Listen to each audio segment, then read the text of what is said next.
Hello and welcome back to Hindsight is 50/50. I'm your host J-Rod with my co-host, the ORG Old Retired Guy. Dad, how you doing? I'm doing really good, man. I'm doing really good. We had some great news over the weekend regarding Damar Hamlin, and you know the college football game wasn't It was very a great competitive. game. wasn't competitive. but anyway, the Damar Hamlin update sounds continues to be really encouraging to date, and that's a great thing. I know that you had we were just talking about it beforehand, and you want to give us the latest. Yeah, so he obviously for a while when he was in the hospital, this is the player that we covered last time that had the rare timed hit on the football field. He plays for the Buffalo Bills, and the impact caused his heart to stop on the field, and they had to give him CPR. When he was in the hospital, he was on a ventilator.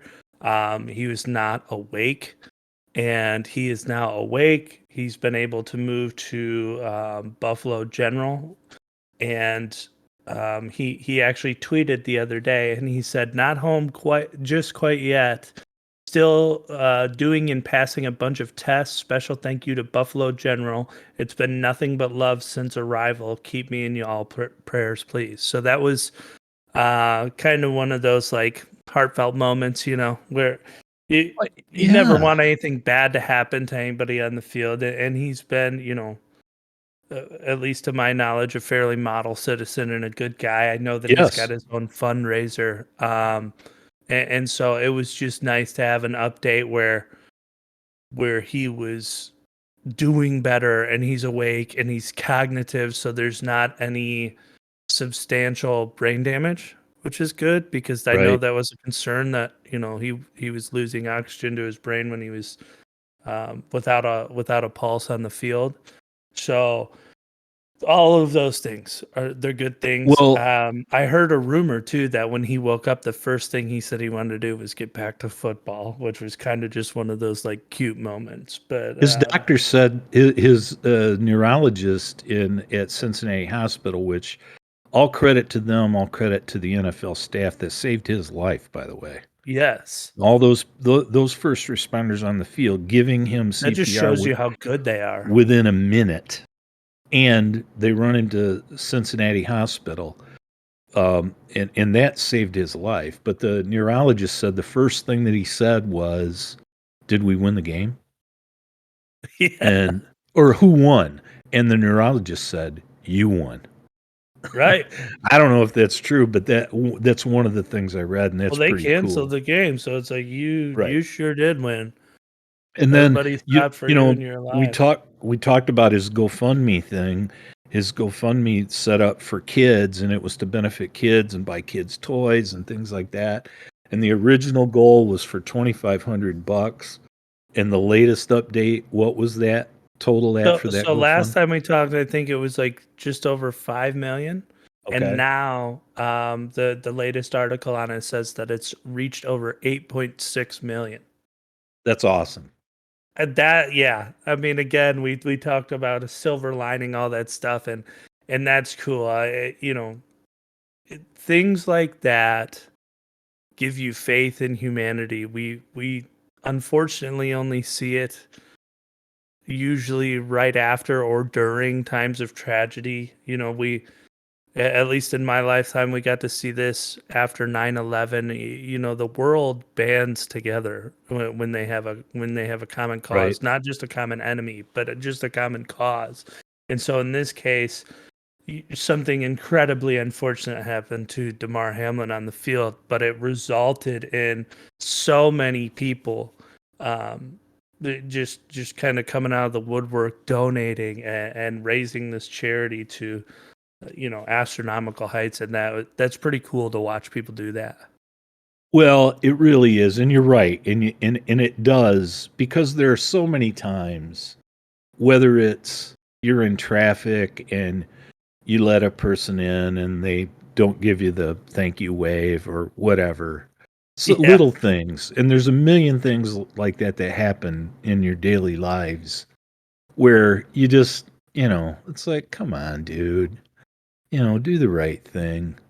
And it's nice. This you're exactly right. That's a great way to put it. It things like this do restore your faith in humanity. They do. And it's like you said, it's unfortunate that a lot of times it's a tragic event that brings it about. But this, albeit tragic that it happened, has just he's doing well. I haven't heard anybody say that he's going to make a full recovery, but it sure does seem like it's pointing that way.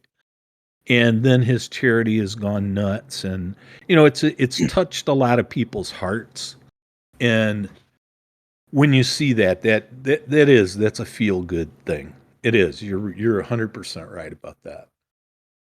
Yeah, it's always nice to have something, a silver lining in a horrible event. So, and the fact that he's going to make it out, and it's not all this charity after a death, but it's actually his charity, and he's going to get to use that money to buy. I think he buys toys for children. I think that's what it is, but I'm sure they cover other things. I know that the charity is directed at toys for children who um, obviously can't afford to have them. So I want to say it was one of his teammates. If it wasn't, it was another NFL player on Twitter that said, "Hey man, with that kind of money, he'll be able to buy each kid an SUV."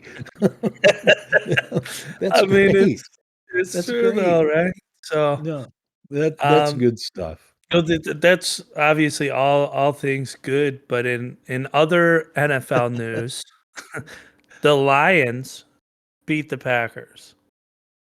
And that was a good game, an intense game, and obviously for the Lions faithful, beating the Packers is always good. And although Seattle beat the Rams, eliminating the Lions from the playoffs, the Lions go out with a positive season, 9-8, Yep. and they got to play spoiler for the Green Bay Packers. But the reason I wanted to touch on this real quick, just because we were just talking about charity.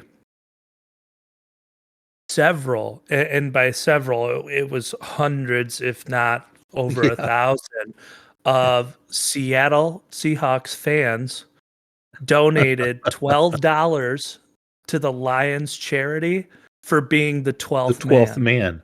Yeah. And I thought that was the cool because so for those who don't know, um, if the Rams beat Seattle and the Lions beat Green Bay, the Lions made the playoffs. If Right. Seattle beat the Rams, the Lions could not make the playoffs, but the Lions would have to beat Green Bay for Seattle to make it. If Green Right. Bay won at all, Green Bay made the playoffs. So that was kind of like the trio dynamic right there, the little parlay going on. And so the it was really awkward, I would say, for both Lions and Seahawks fans because when the Seahawks won at the end of the game against the Rams, it eliminates the Lions for the postseason. Right. So part of you wants to just tank the game and kind of give them a fuck you back because I'll eliminate you. However, you're playing your rival, so you want to win this game and you want to go out above 500 on the season.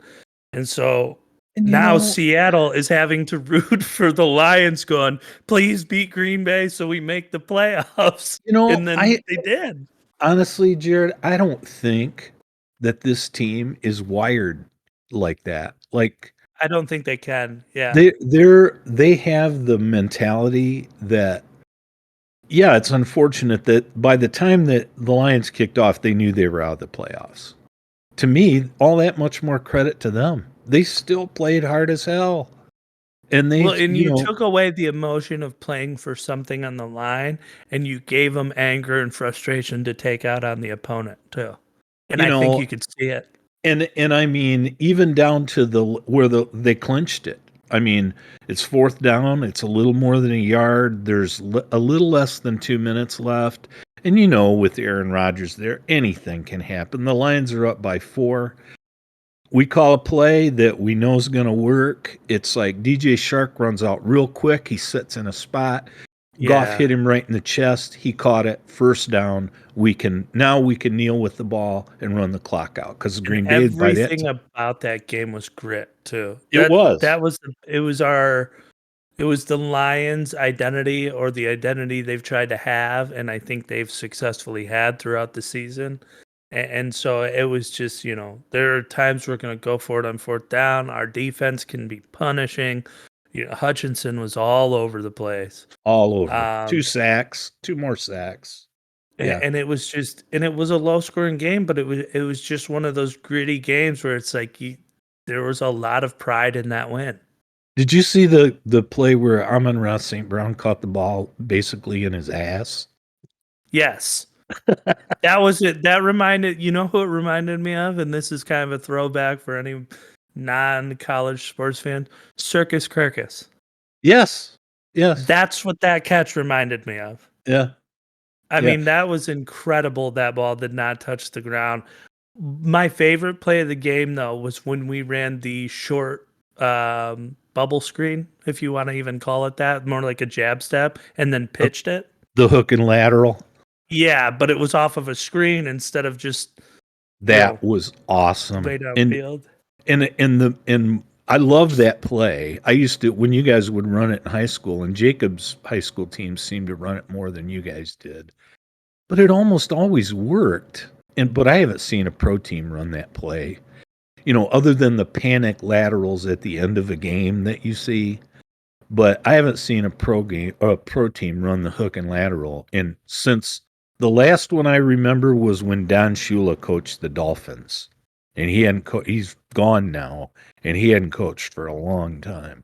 That's Unless it's like a Hail Mary or something like that. Yeah, it's a gadget play, and you got to have guts to do it. The execution has to be right. I mean, because you're catching and pitching, there's a couple ways where you can screw that up. So you got to have balls to call there's that. a lot And of points of fuck up on a play like that. execution, and one of the coolest things about that play, and I loved the play. I'm with you.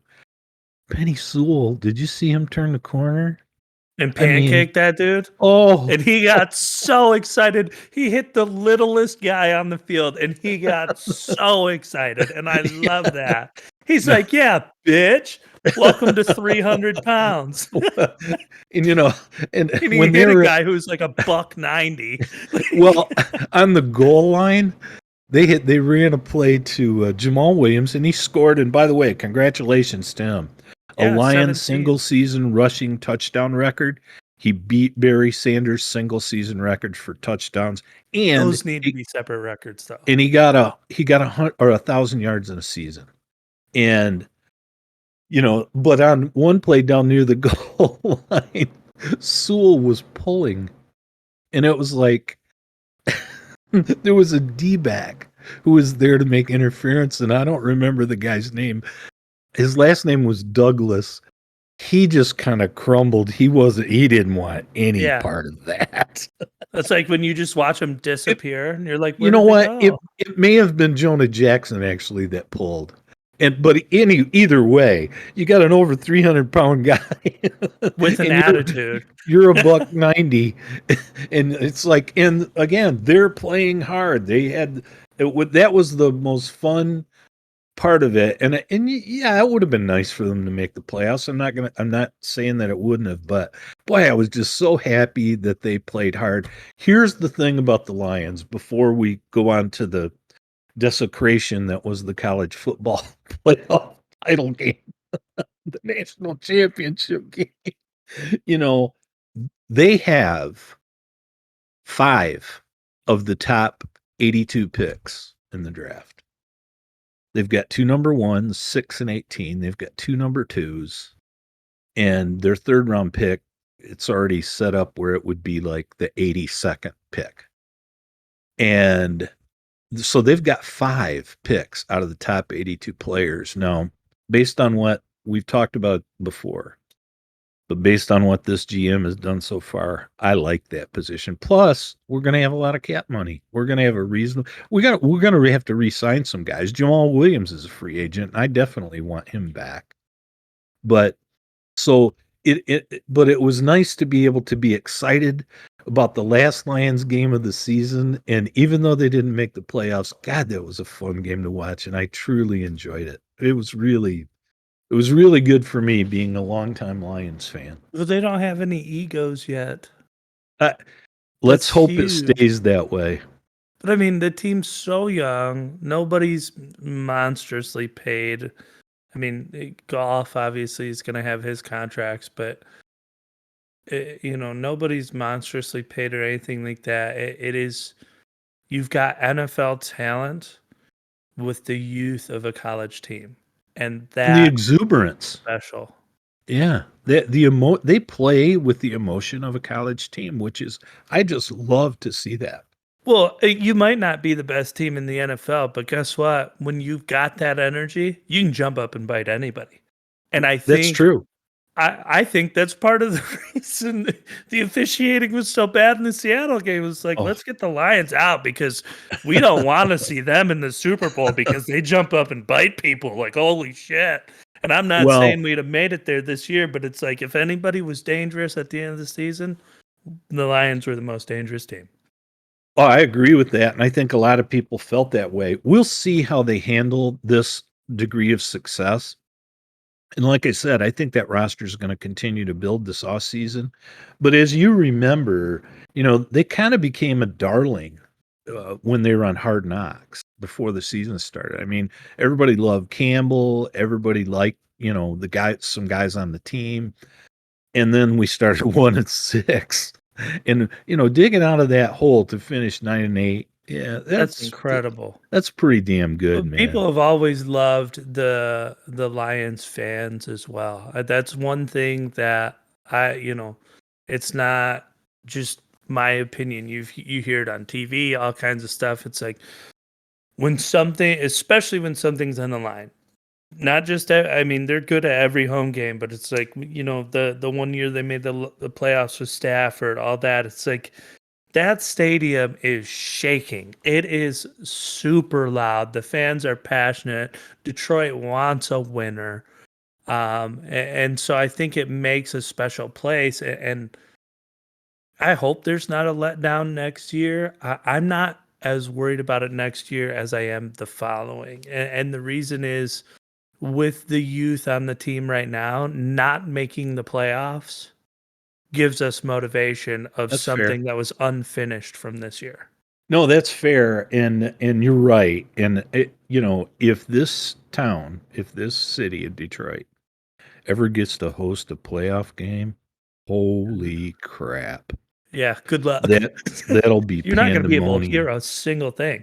That'll be pandemonium. It's just that loud. I mean, but let's talk about Monday night for a minute. Yeah, college football playoff, one of the best championship games I've ever seen. I could not, only if like 400 points were scored could I have been happier. I mean, Georgia kicks the living shit out of this garbage fucking purple team that showed up. I don't even know if the school has a name. They're just a bunch of homeless fucks. But regardless, Georgia dominates them so bad, they pull their starters with like 10 minutes left in the third quarter. Well, by the end of the game, they were playing freshmen. I was texting your brother throughout the game, and they kind of stopped at halftime because he went to bed. And quite honestly, I quit watching. I started watching something else. Although I did record the game, so I mean, I didn't even watch it. I deleted it. But I saw the final score. I was texting Jacob through the game when I think it was 38-7 at the half. And I said, don't you feel sorry for these young Christian boys on TCU? Because he was talking trash about them. I said, well, Jacob, they're all young Christian men. Yeah, they should have been you ought to. And then later on, and this is after Jesus the text Bowl or something is what they should have been in. After the text had long stopped, I text him, Lions 65, Christians 7. Yeah, Another win for the bad guys. It was it's just just. oh, Oh, I that mean, was an that was an ass kicking of honestly, you're right. It was embarrassing. they didn't It really belong, was and embarrassing. I think everybody knows that. And to any TCU fans out there, I like TCU. I've never actually hated them. Ladanians from there, Ladanian Tomlinson. They've always been kind of like a dark horse team I like watching. But the way the playoff shook out, the college football playoff shook out this year was so unfortunate. Of the four teams, Georgia and Michigan were the most dominant, and Michigan was the only one that was going to be able to give Georgia at least somewhat of a challenge if both teams were hot. But the problem is this stupid 1 month or more layoff in between your conference championship game and your first playoff game. And for Michigan, it crippled them and they lost by 6. And for Georgia, they had to win against Ohio State, who Michigan absolutely throttled at the end of the season. Georgia barely beat Ohio State at the very end of the game. They limped away. But because they got back into playing football and they became hot and they had motivation and they were used to the speed and used to hitting people. When TCU shows up in the national championship game after beating Michigan and Georgia is like, okay, we just survived our scare. Now it's time to kick ass. They stomped their fucking lights out. It was 65-7, and I think they ran the ball the entire second half. They didn't play their starters 5 minutes into the third quarter, and then they started playing freshmen in the fourth quarter. I mean, they could have easily scored 100 points. It's the largest, there's been over 1,500 bowl games, and it is the largest point spread total in bowl game history. It was 58 points. And it's the largest yardage total difference. I don't know what the final was, but when I was looking at it, Georgia was plus 408 yards over TCU. Well, and you may disagree with me on this because we do feel differently about the game. But that was Michigan's fault. I mean, TCU had a month-long layoff too, and I do think that Michigan would have given Georgia. Georgia plays like that. I don't think anybody can beat them. But Michigan, I agree, I believe, had a much better chance to give Georgia more of a game. There was a play in Certainly that much more game than that. where you could see the men versus boys, and they threw the ball. I want to say to that McConkey kid or whatever his Yeah, name is. Lad McConkey. I'm not Yeah. talking about the touchdown. Right. They threw like a short hook route or something to him. And that great big fucking tight end, that number 0, who's like 6'7", 270, Yeah. he got his hands on a safety. It looked like the blind side. I mean, he walked his kids backwards 20 yards down the field and didn't let go till the whistle stopped. And it's like, my God, at that point, kick your own legs out from under you and just fall down. And again, I'm with you. I don't root against TCU in any way. I do find it funny that, schools like TCU and BYU, which have this religious affiliation, it's like, I'm not sure I see a lot of that out on the field, but that's just my thing. Right. But that game it went avalanche real fast. I mean, TCU was not only getting the shit kicked out of them, I think they got the shit scared out of them. And that's how it looked from watching it. And I mean, I think we've all, being fans, we've all seen games like that, and we've all been on each end of that. Maybe not to that magnitude, but you know what I mean, where it's Well, a do you snow rattle and recover or rattle and crumble? and And that's, panic. yeah. Yes. And And it, and and and Georgia they once were again, all of a sudden, you're right. It looked like Christians against Lions. Yeah.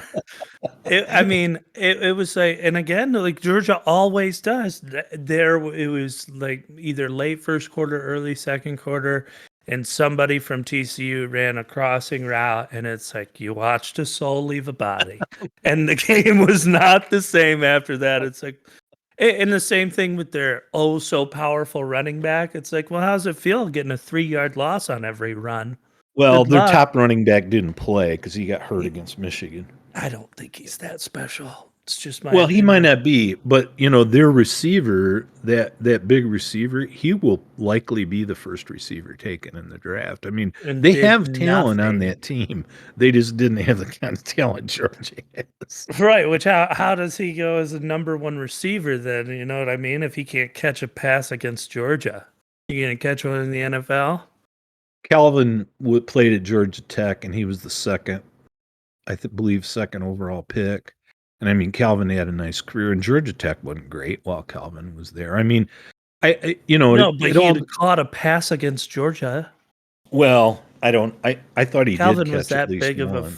fucking freak, but I just the It game was obviously was a rout, and for some people, for that's unfortunate. For me, it was phenomenal. I love seeing it because I don't. You've got a team from a conference that plays Matador defense, and they play a 3-3-5, 3-3-5. and that's not gonna work against Georgia. I text Jacob, my oldest brother. I said I think they need to be running a 5-5-3 to have any chance. Yeah, Get yeah, 13 guys on the field and yeah. let's At still watch them least, kick your ass. We'll at give Georgia least. 7 and you can have 13 and we'll watch Georgia win. I mean, it was It was funny. I heard them say that Kirby Smart said to Georgia exactly what you said. It's like, okay, we're playing a team. This is before the TCU game. He said, we're playing a team that beat the team that throttled a team at home that just took you to the wire. So you better bring your chin straps and you better buckle them up. And so he used that for motivation, which is a natural thing to do. And man, it showed the disparity in talent level across the board. Not it looked like a dominant high school team's homecoming game where you hopefully play the team that's not that great and everyone's partying on the sideline and all excited and smiles. It's like Georgia was so far ahead. Their players are like cracking jokes on the sideline. oh, And that the was a butt one whipping, man. the silver lining if you're looking for one out of a game like this is I believe it, although it's already confirmed, it even further solidifies the need for an expanded playoff because teams like TCU will still be allowed to make it into that playoff, but they're not going to play one real opponent. Like we've talked about this. If you survive the Big Ten, or when they're good, or you survive the SEC all year long unscathed, you're an incredible team. But if you survive the Big 12 unscathed, you didn't really play against that much defense. And they And lost their so, conference title game. yeah, but I'm Yeah, just saying, if you survive that and then you play one opponent, chances are you're healthier than a team from the Big Ten or that's fair. SEC. But also on top of that, you've only got to play that one tough game. So now it's a coin toss as to where this team's been getting the shit kicked out of them all year. That to me is going to change when we get this 12. Is it 12 teams in the playoff? I can't remember what That's it what they're is, but talking about. Yeah. Yeah. if we That's get what's going to 12 happen. teams in the playoff, then you're going to have someone has to beat a few really good teams. So something like this TCU versus Georgia shouldn't happen anymore or is incredibly less likely to happen. It seems that way. It does. And we've been talking about that for a long time about expanding the playoffs, and they're going to do it. So that's a good thing. But again, it was a good old-fashioned country butt whipping. I was all And smiles. I'm sure you were. We had talked about And good for Stetson Bennett, by the way. Stetson McBennett had a hell of a game. He did. He had a hell of a game.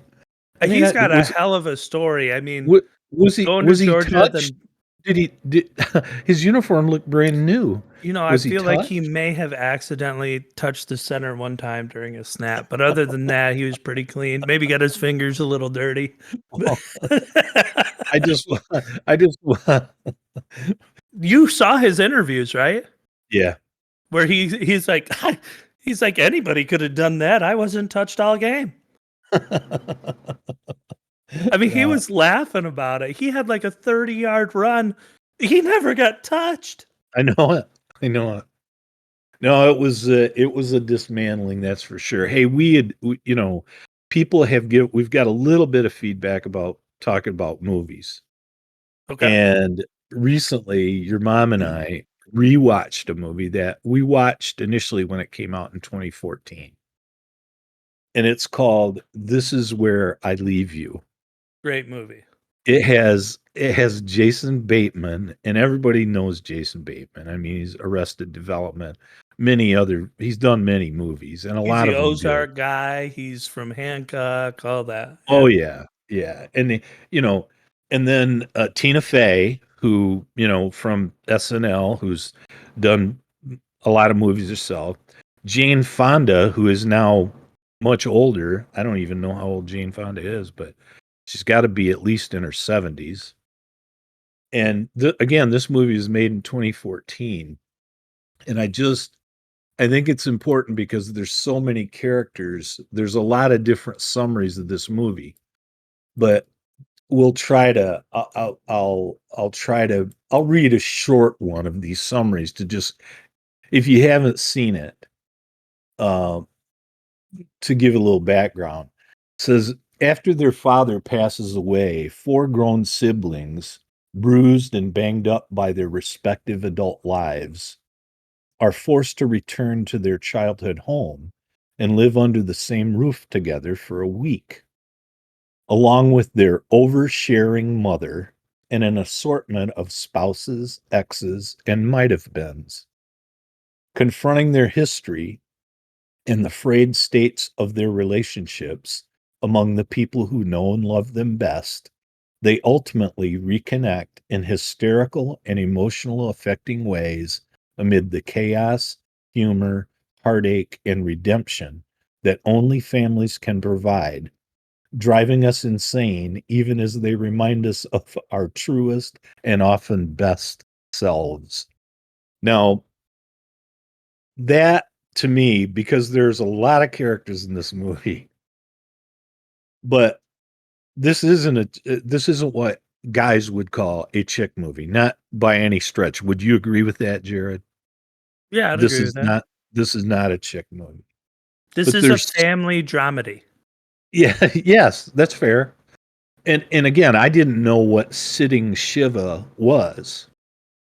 Well, the reason they're asked to stay there for 7 days is that their father, who's passed away, even though he was an atheist, their mother tells them that their father had requested that they sit Shiva. Well, that means stay under the same roof for 7 days. Because, these are adult people who have their own lives.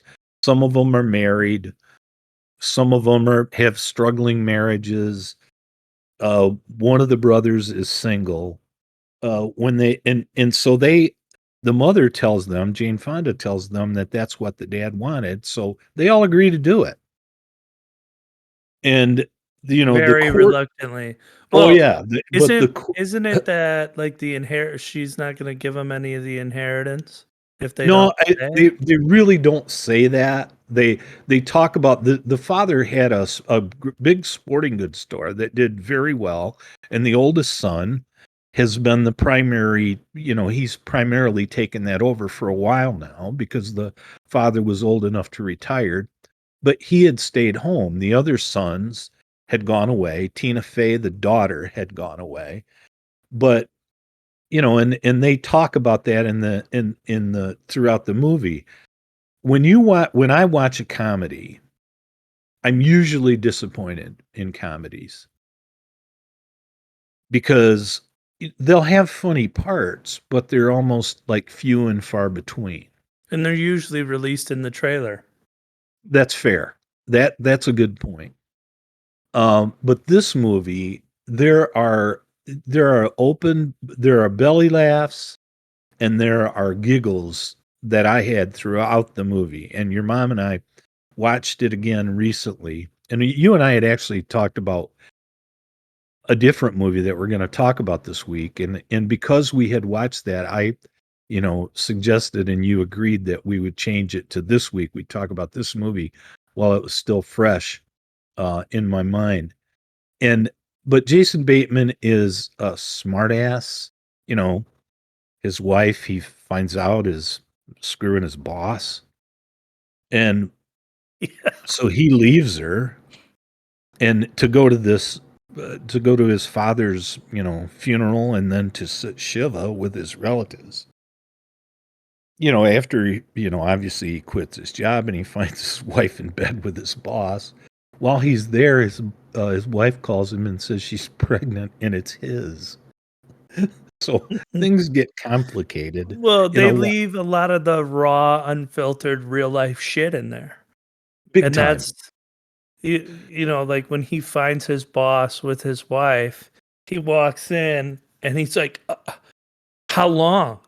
And she says, this is the first time. And his boss goes, a year. A year.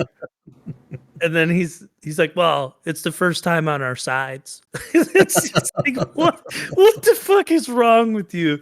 But my favorite part about this movie, that is why I think the comedy is so much more in depth than some of the other um, slapstick comedy, like shallow, just kind of stupid humor movies. The reason this one's so much more in depth is because they allow for the unfiltered banter back and forth between family members in this. And so you get those moments that you would get in a sarcastic living room where two people are saying shit, but then, the peanut gallery, the third one, jumps in and just makes it worse. And I really enjoy that. One of Sounds my like the favorite, Sawyer house, doesn't it? yeah, it does. One of my favorite parts of the movie is when the mom who makes them all stay there is talking about the dad. She's like, well, and I don't mind telling you this, but the man was hung. And her daughter, Tina Fey, goes, should have put it on his headstone. And then her son, Jason Bateman, goes, well, she loved more than a man, huh? And it's just, all of these one-liners are so good because it's real banter. Like, And I just appreciate it. Adam Driver, he was in some of the Star Wars movies. He is like the youngest, I believe, and Yeah. he's like kind of the f up brother. He's like the You know, fuckhead, or the pothead fuck up. yeah, and he drifts from occupation to occupation, never really settling in on anything, but he gets by, and he shows up dating this attorney, or no, a psychologist, I believe. I can't remember, but a professional woman of substance who's a very attractive lady, but much older than him. And, while they're there on this 7-day visit, she kind of figures out that, he's not what she wants, and she was silly to go down this path. And, there's just a lot of side stories. The older brother, he and his wife, his wife at one time went out with Jason Bateman when they were much younger. And the story is that she still kind of has feelings for Jason Bateman, but the older brother and his wife are desperately trying to get pregnant. So when she is like ovulating or whatever, she tells him, and it's like he's basically on call, to go have sex. Well, while they're all at the house, he and her end up in one of the bedrooms where there's a baby monitor. Yeah. And it's being their lovemaking is being broadcast to the entire family. Yeah, and she goes, And I left the baby monitor on. And the younger brother goes over and turns up the volume so they can Yeah, he hear. picks up the little like walkie-talkie for the baby monitor, and they go, "Turn it off, turn it off." He goes, "Turn it up," and then he cranks it all the way up. And it's But like, oh, it's but just so good. it's a great movie. I And love then movies about family dynamics. Um, and I know I've told this story before, and I'll keep it short, but everybody I think wonders about their family. You wonder, and I'm not saying you spend hours worrying about it or anything, but you wonder about it. And I remember I said to my dad one time, and it was just like out of the blue when we were out visiting on a Sunday afternoon, and I said, "Dad, do you think our family's dysfunctional?" And I was serious. And he looked at me, and his glasses slid down on the end of his nose, and he goes, "Dale, all families are dysfunctional." And you know what? To to varying degrees, I think he's right. When well, but I when mean, you peel considering back the where he layers, came from, well, that that's fair. that's a different kind of fucking backwoods fucked up. Yeah, but it was like I when you peel back the layers of the onion, every family is, and this movie highlights that, and it's hilarious. And there's love stories. It's a movie that it's not like it's action packed or anything, but you have to pay attention because, like you said, the dialogue's so good. It's I one would. of those movies where it's very heavily dialogue based, but it's not boring. That's Not at all. very special about it. But I mean, Not at all all. families are dysfunctional. It's just how dysfunctional. That's all I mean. It's like, there are varying degrees of that. It's like, they say there's different degrees of alcoholism. Well, if you're one of them, then you can say you're an alcoholic. But there's functioning alcoholics. And then there's alcoholics that can't do anything but, whatever money they get, they spend on their next drink. And that's, a dysfunctional alcoholic. But yeah, there's varying degrees of it, but this is one of those movies, like you said, it's there's a lot of chuckles through it. Um, there's twists in the movie that surprise you about these relationships that, if you haven't seen it, they'll come as a surprise. But there's just a lot of laughs in that movie, and Jason Bateman, among others in that cast, are hilarious. One of the things is that a kid that they went to school with, and they tell this in the movie, they called him Boner as he was growing up. Yeah. Well, when they go back and there's this Jewish ceremony involving their father's wishes, supposedly, um, he's the rabbi. And they don't call him Rabbi Feldman or whatever. They all call him Boner. Even the mom calls him Boner, and he hates it. Well, the mom, I mean, she plays like the perfect the attitude of a cougar, but she's just like a skank. She's not pursuing someone younger, but she's like a slutty mom in her 70s. And Yeah. it's like she plays it so well. And then Jason Bateman and Tina Fey play off of each other so well in that Oh movie. yeah. They're very good. Michael Oliphant is in it. He's the neighbor who's suffered a head injury in a car accident in his youth, and he's not quite right because of that. There's a lot of really good stories. In Jane Fonda, and I don't know if you can look up how old she is. She's got to be in her She's late 70s. 85. Oh, there you go. Okay, so 8 years ago she was 75. Jane Fonda, I tell you, now her dad was Henry Fonda, who was a great American actor for years and years, long time ago. Um, One of the last movies he made was On Golden Pond, which you know I think it won a bunch of awards. It's a chick flick, but it's a good movie. Yeah, and he is funny in that. Peter Fonda is her brother, who Peter Fonda has done a lot of movies. Easy Rider, he's famous for, but he's done a lot of Yuli's Gold and others. But I'm telling you, dude, Jane Fonda was hot in a big way. I just And like that in this movie they pick at how much work she's had done in real life by making that like part of her character in the movie. right. And she's, in this movie, she's recently had a boob job and she's not afraid of showing them, you know. And No, he goes, Mom, because her breasts are hanging out. She goes, oh, they're just breasts. He goes, they're your breasts. She goes, well, they're the same ones you suckled on as a kid. He goes, no, they're not. Those are bionic breasts. It's just so good. lots of funny lines, but I again, it seems like we haven't gotten a lot of feedback, and I hope we get more. We always want more, but it seems like that people like when we talk about movies.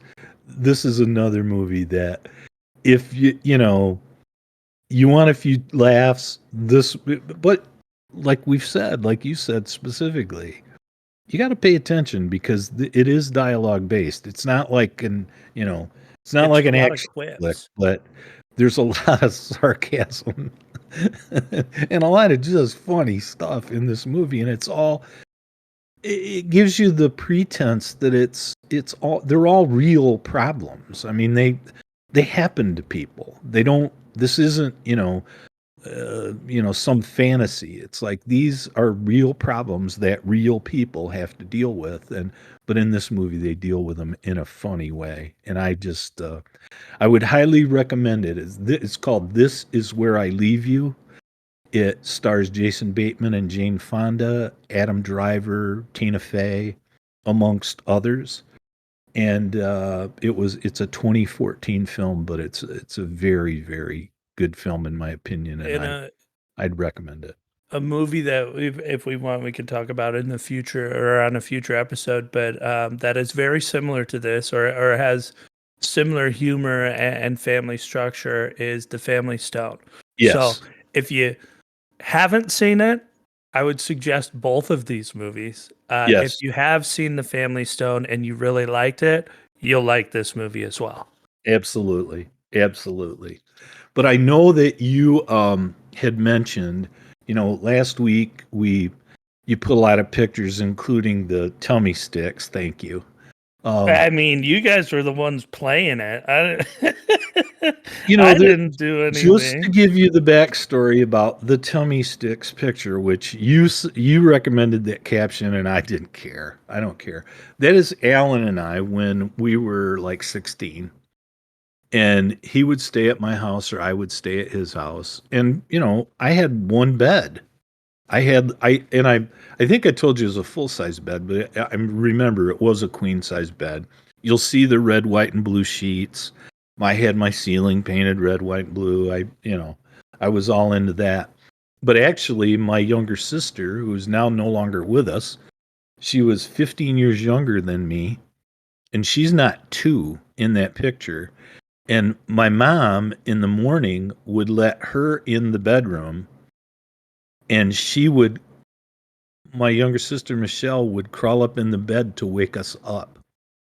And so then my mom came in while Michelle's crawling in the bed to wake us up and took that picture. So that's the origin of the tummy sticks Still not picture. explaining why you guys are shirtless in bed together. Yes, sir.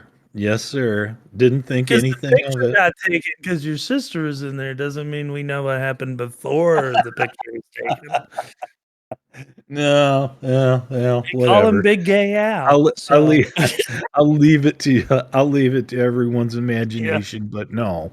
But I He's know a that homo. I know that you I know that you had, that we posted or you posted the pictures, and I had sent you some, and I know you had a story about another one of those pictures that was Yeah, posted there last were week. some pictures in there of my mom that were. I actually it was the first time I'd seen them. One of them was her in her wedding dress from your guys' wedding, and the other one was just you guys when you weren't super fucking old. But it Thanks. was just Thanks a lot.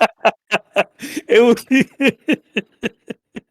it was just it Well, was just some younger pictures of her, and in the caption it just said Jane Lee, or Jane Lee in the ORG, and my mom's name is Jane, middle name Lee. And so the background to why that caption doesn't say mom and it says Jane Lee, her name, was because um I'm sure a lot of moms go through this, but she had 3 boys, and she did all the grocery shopping, and when we would go to a grocery store, she constantly hear mom, mom, mom, whether it was can we get this, or I gotta go to the bathroom, or are we about done, whatever it was, she constantly heard mom. Well, she was also in the grocery store with a million other moms and their kids over the years, and so she heard mom so many times, and it wasn't her own kid, that she quit responding to it. And so by the time she had kind of, I don't know whether it's figured it out or got tired of it or whatever the case was, I was really the only one that was so young. I was still shopping with her. And I realized that she wouldn't respond to mom. And so since I was a little kid, I'd go, Jane Lee. And she'd turn around so I could get her attention. And so whenever there is a moment where I have to address her and it's not just like, hi, mom, bye, mom, I always go, Jane Lee. And that's how I get her attention. So I thought it was appropriate to put it as the caption in the photo, because that's just, I guess, an inside joke and kind of who she is to me. Yeah, Jane Lee. Jane Lee. And then years ago there was a MASH episode where I believe it was a Turkish guy that they were trying to treat at the MASH unit. And this was the Alan Alda show, that there was a Turkish soldier that they were trying to treat there. And he was very angry when they tried to put him up under anesthesia to do this procedure. And he ended up getting a scalpel in his hand. And he was like trying to keep, because he wanted to go back and fight. And he was saying Chin Lee like that. And and it's just sounded so much like Jane Lee. And so I even add the inflection of that Turkish soldier. And it's like Jane Lee, Jane Lee. And but yeah, that's and that's the story of Jane Lee. And then I gotta say though, as a for little kid me, I gotta pat myself on the back. That's a pretty good thought. When you can't get your mom's attention, you're like, well, I better first name will get her attention. No. And that's like a 7-year-old. It's like, Jay Lee. 100%, man. No, it's like that's problem solving. Yeah, No, right. that's problem solving by a youngster. But yeah, and the other pictures obviously are from our wedding day. The pictures of Alan. Alan was my best man, and Big that's Cohiba. in June. In June it'll be 40 years. In June it'll be 40 years ago that those pictures were taken. The picture of Jane Lee and Jane Lee on the couch of her and I, that was before we were married. And but yeah, that was Alan. Well, and your And guys' 70s porn stashes were no, just I know. iconic. Well, I mean, I think I told you he looked like he owned the guys who roll the Cubans. like Alan, just, I mean, could you get more tan for my wedding, please? well, and man, Jeez. I was pretty brown, and I was wearing a white tux. Yeah. Well, Well, you were tan. He looked like he was a different ethnicity. Like, I mean, that is such a. He's got like a high top fade and a big old mustache. well, that Oh was again. man. It's funny how times change. Like I said, I haven't seen many grooms wear a white tux lately. No. And you don't see a lot of porn stashes anymore. You see them, but you notice them when you see them. Well, back 40 years ago, that was pretty common stuff. I think if you saw, if we had pictures, and I'm sure we do, of, I know my Uncle Paul, who was in the wedding, had a porn stash. I know he did. My Uncle Bud probably had a beard. He's rocked a beard for a long time. And he he probably wore a cropped beard, that's been his, that's been his thing for as long as I can remember. He always wears a closely cropped beard. But yeah, we weren't the only. I know another guy in the wedding who Ken Yonkin, a friend of mine. I know he was rocking a porn stash too. Well, So it's just so funny because like Grandpa was clean shaven. You and Alan had your porn stashes and then went clean shaven, but then like Jacob, he's tightly cropped beard or stubble, and Joe and we're always bearded. I just find it so interesting that usually you end up like clean shaven because your dad was clean shaved every day. That was just something you did. But it's like we're all so different in that aspect. I find it kind of interesting. But one of the thoughts I just had, and I know this is random, but when whether it's a mustache or a beard that obviously includes a mustache, when you drink milk or something, you get a milk mustache, right? So the thing I was thinking about when you said 40 years ago, cocaine was quite a big thing oh back yeah, in the 80s. So it's I'm curious to know how many people accidentally walked in with a little bit of a coke stash because stashes were so popular. Like you just got a I little don't bit of, know. oh, that's powdered sugar. I don't know, but there was. I mean, I see. I don't even know how it is now, and how it was for you kids in school. You guys have told me stories that surprised me, but I will tell you, when it was a drug culture, you know, I didn't go down too deep of a dive into it, but all those things were out there. All those things were out there and very prevalent, and none of it at that time was legal. Absolutely I none don't of it. think it for us. I don't think it was this bad. Every now and then you'd hear about like someone doing cocaine or someone dying of heroin, but other than that, for the most part, instead of sex, drugs, and rock and roll, it was sex, drugs, and rap. But obviously, like when I was growing up, Eminem was huge, right? Sure. So in that aspect, pop was pretty heavily influenced, but the big rise was kind of the downfall of ecstasy and the rise of Molly. And so Molly was probably like the big drug when I was in high school. But for the most part, you didn't see a ton of it. I mean,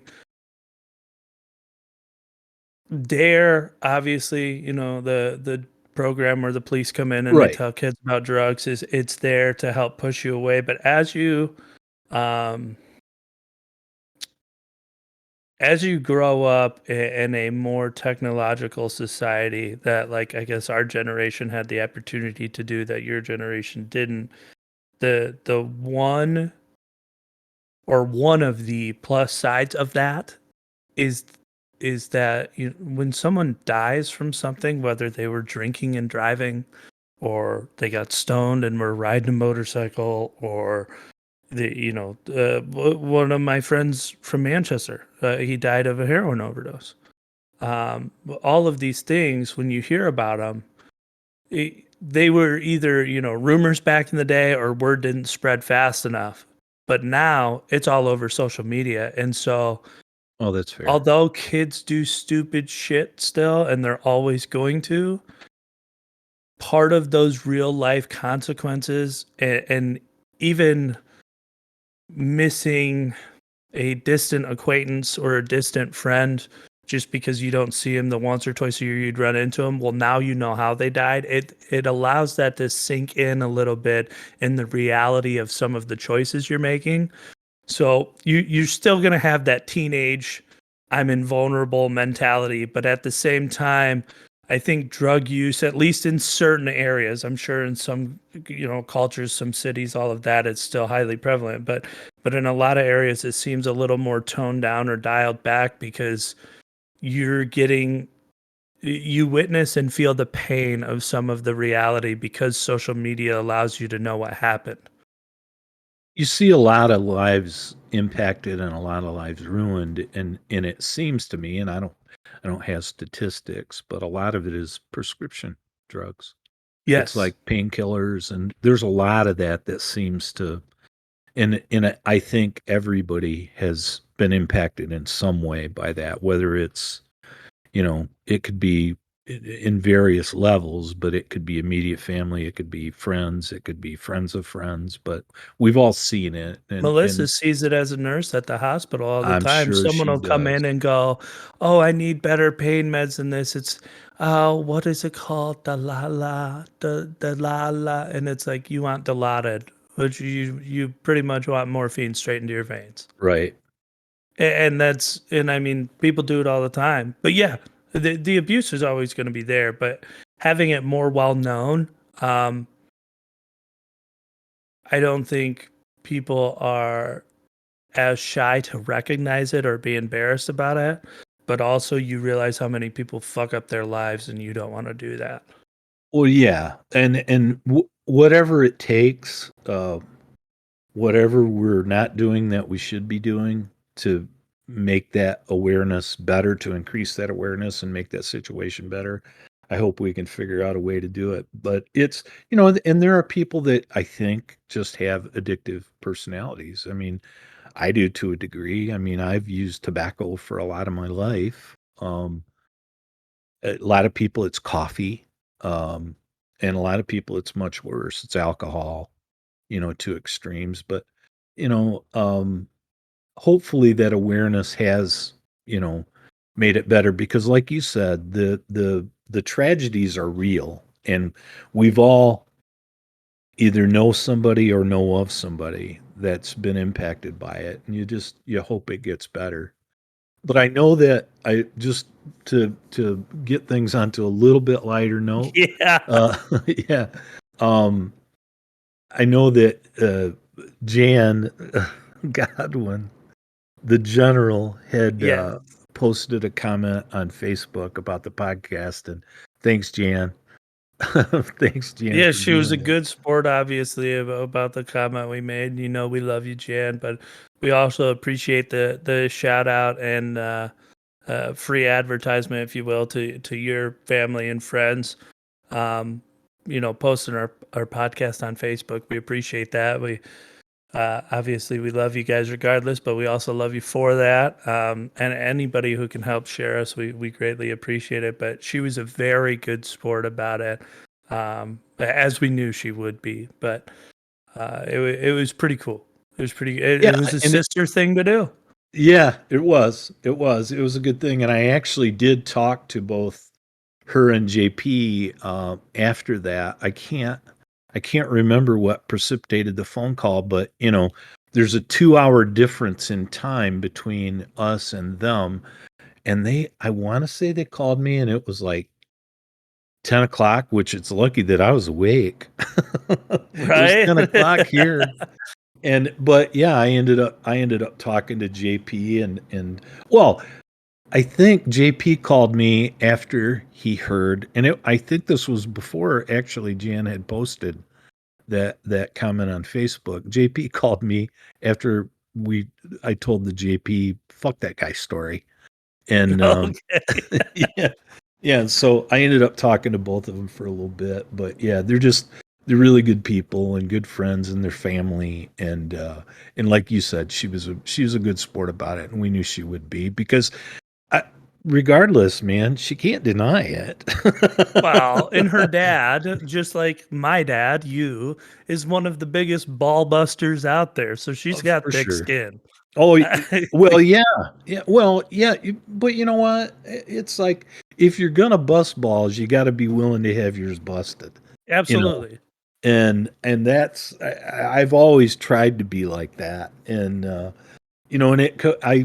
I come by that naturally, and I think Alan does too, and I think the general does too. It's like because yeah, you're Oh, gonna Janie bust them. likes some confrontation. She Oh, likes a little pushback because the more aggressive you are, the more warranted her aggressiveness is. and I'll tell you what, that girl is a great salesperson. She is having Oh, a I bet she great gets deal. after it. She is having a great deal of success, and you can't, that's a sign of not only doggedness and determination, because you got to have those to be a good salesperson. I mean, When they're you're in sales, you have to have those things, but intelligence too, because you kind of read the room. You're going to know where you step on the gas and where you put on the brake with well, that's somebody. why I think Finn is going to be so successful. Is I'm because sure that's true. if he gets Jan's tenacity and um, uh, like constructive aggression, but also the patience and laid back demeanor of JP, that kid's going to be successful because he's going Oh, to big have the time. patience of a saint, but like the mentality that it's like, if I want it, I go get it. Yeah, that's fair. And yeah, and I'm sure that's right too. But yeah, thanks to her, and we love her, and that was much appreciated. Yeah. Again, Jan, we appreciate it. Anyone out there who wants to comment on one, good, bad, or indifferent, anyone out there who wants to post it and share something, if you found something funny, obviously feel free to do so. We'd love to hear feedback from you guys. Um, we can't get better without hearing some feedback, some constructive criticism, or things you'd like to hear more of, things you'd like to hear less of. If we're too sports heavy, if we're too movie heavy, whatever the case is, we'd love to hear back from you guys, and just know that your comments are always appreciated, and your time is valued. Obviously, we wouldn't be doing this if nobody was going to listen. So, our audience is a huge, huge part of what we're doing here. We want to continue to do this. We want to continue to grow. So please, again, share your comments and let us know what your thoughts are. Or if there's a topic or story you want us to bring up, please share it. Other than that, I kind of don't have a lot left. I know this is a little bit shorter episode, Dad, but I'm pretty good to end it here. What are your thoughts? Is there anything else you want to talk about? Well, next week I did look up The Family Stone. We had mentioned that movie. That was a movie that was done in 2005, and it's Diane Keaton and Craig T. Nelson and Dermot Mulrooney, and Claire Danes is in that movie. I can't think of her Rachel name. McAdams? Yes, yes, she's in that movie. Um, Luke Wilson. But it's different, but it's a lot like the movie we described. This Is Where I Leave You. It's just the dysfunction of a family, and they present it in a funny way. But yeah, we'll talk about that. I know we had mentioned The Accountant, which I loved that movie, and I think you did too. Yes. We'll talk about that in the future. But no, I'm good, and I just would echo your sentiments about comments. you know, uh, I ask some of my friends to comment directly, and it almost seems like I get a little bit of reluctance to do that, and it's like I really want it. It's like the criticism, if it's criticism, that's fine. That's We'd how we like get to hear better. that. That's how we Yeah, learn. yeah, and that's I'm having fun doing it. You and So am I I. could bullshit for days and have and will. But yeah, I'm having Well, fun God, doing we it. we usually get into it about a half hour before we even start recording. We're halfway down the road, and it's like we better start recording this. Well, yeah, and then sometimes you light me up, and you do that on purpose. For sure. I So, like getting but you riled up. We start with a little bit of energy. But on the note of The Accountant, to anyone out there who's not a dramedy or comedy fan and they're more of an action fan, Ben Affleck in The Accountant, great movie, action movie. Um, and the parallels I would draw to it are it is Goodwill Hunting meets Equalizer. If you know what those two movies are, you have the same savant type genius mentality, but mixed with the skills of Denzel Washington in The Equalizer. And when you put it together, you get Ben Affleck in The Accountant and what he's able to do. And it's an incredible movie that covers how a genius would be a criminal. and he has a level of autism, Right. and But it that's makes him high functioning. Yeah, and that's even more intriguing. But yeah, we'll talk about that. In fact, we'll save that one for next week. But you're spot on. It's in those comparisons. And by the way, I'd like the Equalizer movies too. I haven't watched the series with Queen Latifah, but I Queef like Latina? I like Denzel in both The Equalizer. In fact, we watched that the other day. We watched that movie the other day, and Equalizer 2 is probably one of the last 5 movies we've gone to the theater to see because we don't go to the theater much, and that movie's been out for a while. But Equalizer 2, because we liked the first one so much, and because it had Denzel, we went and saw that in the theater. But no, I'm good to wrap it up, bud, whenever you are. Yeah, that sounds great. To all of our listeners, thanks for listening this far. We appreciate you guys. We hope you have a good rest of your day. So be safe, be smart, make good choices, and peace out. Love you, Dad. Love you too, buddy. Bye bye.